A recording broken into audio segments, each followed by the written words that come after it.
इस नए सुबह में सबको प्रभु आशीष दे। जय मसीह की।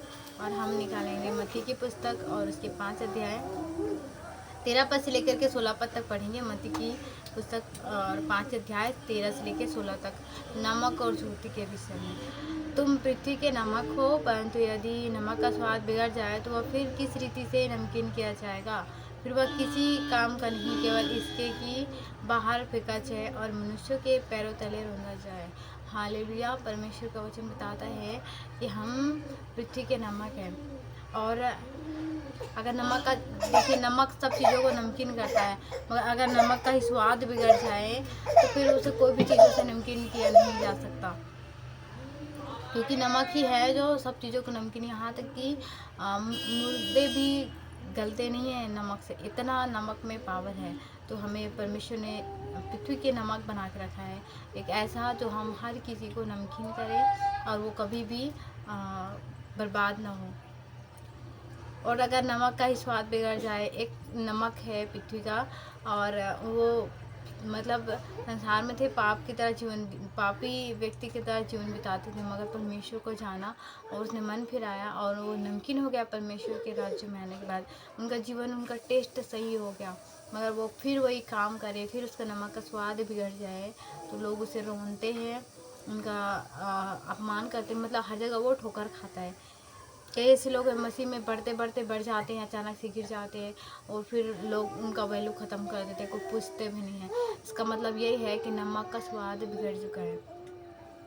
तुम जगत की ज्योति हो, जो नगर पहाड़ पर बसा हुआ है वह छिप नहीं सकता। हालेलुया। परमेश्वर को वचन बताता है हम जगत की ज्योति है, और ज्योति है तो अंधकार वहाँ पर हो ही नहीं सकता।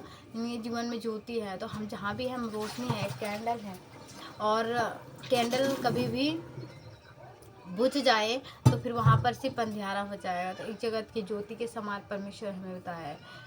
और लोग दिया जलाकर पैमाने के नीचे नहीं परंतु दीवट पर रखते हैं, तब उससे घर के सब लोगों को प्रकाश पहुंचाता है।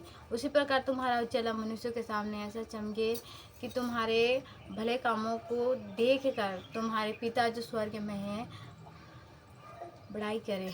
हालेलुया। तो हमारे काम ऐसा हो जिससे परमेश्वर को महिमा मिले और परमेश्वर की बड़ाई और प्रशंसा हो, और हमारे जीवन में हम जो भी काम करते हैं वो हमारे पिता से रिलेटेड है। हम जो भी काम करते हैं, लोग कहते हैं ये कैसे है, इनका इनका ये ईश्वर को जानते हैं, ये ऐसा करते हैं। तो हम देखिए कोई भी काम में हम ठोकर का कारण ना बने।